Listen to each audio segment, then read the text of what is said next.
Hey everybody, how's it going? It is Mike from Mike's Garage, and today I have another good one for you.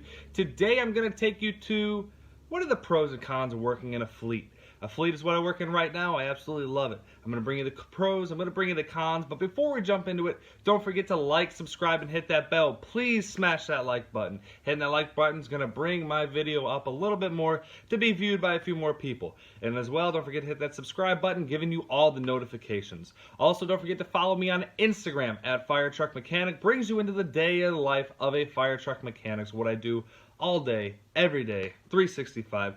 We're going to jump right into it. What is it like working for a fleet, pros and cons? Now, I am a glass half full guy, so we're going to start off with the cons, end this thing on a positive note. Con number one. The thing I don't like about working for a fleet is you're always on call. No matter what, I am on call 24/7. Now you might be in a rotation with 4 other guys where you're on call once a week. That's pretty good. You know, it's okay, but you still have that weekend where you might be called in every day. You might be called in once, but you still have that chance of being called in.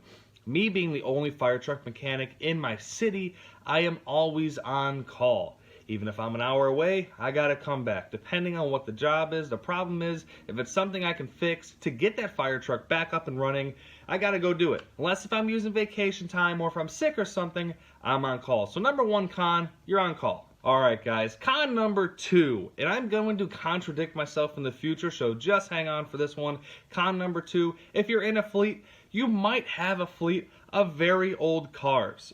Very old trucks, very old anything. You might have a very old fleet because sometimes management can't afford to buy a new one. Sometimes you're just not getting the money that you need to get new vehicles and things like that. So you have to be able to do what you can do to keep these old videos up, or old vehicles up and running.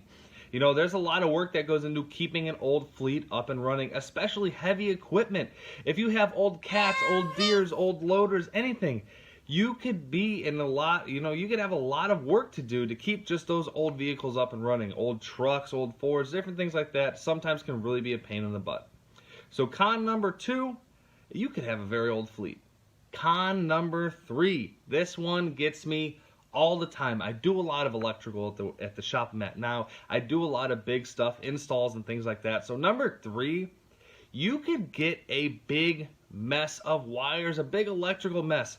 Police cars, big trucks, they all have custom light bars, custom sirens, different things like that, where you have to run wires from A to Z, and you have wires all over the place, and it is insane, especially when it comes to diagnosing a factory problem. It's a real pain sometimes, just those. It's insane. It's crazy. So number three, you can have a big problem with electrical wiring.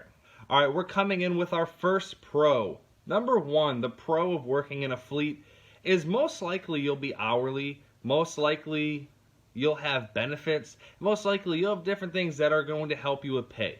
You know, me working for the city, I have a lot of benefits, healthcare being one, insurance, pension, different things like that. Working in a fleet usually provides those different things for you. And if you're hourly, you don't need to worry about getting a job done very quick, or, sometimes some things can just come up where it's not going to happen. Working in an independent or in a dealership, things like that happen all the time. So being hourly definitely helps out. Pro number two, and this one is personally from me, you could be on a pay plan. For different certifications you get, you're on a pay plan. If you get a few ASEs, you get a little raise. If you get a few EVTs, you get a little raise. So the way my pay plan works, 2 ASEs and 2 EVTs, you're basically getting a raise. 2 more ASEs, 2 more EVTs, you're getting a raise.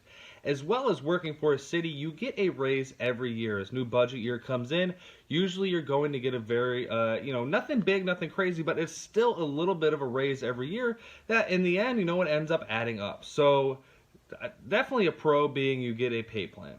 Now I told you I'm going to contradict myself, and here it is. Pro number three. You could be working on a fleet of brand new cars. Earlier I said old cars, now you got a fleet of brand new cars. So working on brand new cars, you're not going to have a lot wrong with them. Maybe you're in a rental business where, your Hertz or rental, whatever you have up there where you are, you could be working on all brand new cars, which what are you doing? Just brakes, oil changes, tires really. So, it's a little bit easier instead of digging into big electrical diagnostics or different things like that. And for my final one, I have a pro and a con in one. It depends on where your head's at for this. Being in a fleet, a big fleet, in a busy fleet, you might not be able to do big jobs anymore. Big jobs to me meaning head gaskets, engines, transmissions, different things like that, pulling something out, overhauling it, and putting it back in. Now sometimes in our fleet we have a lot of Dodge Chargers, so we all know those lifters let go, rollers lock, different things like that, and they're bad. They're not good. So it just depends on how slow or busy we are. We might be taking a head off and doing all the engine work, or we might be sending it out. It just depends. So sometimes you'll be doing big jobs and sometimes you won't. That is my final pro and con.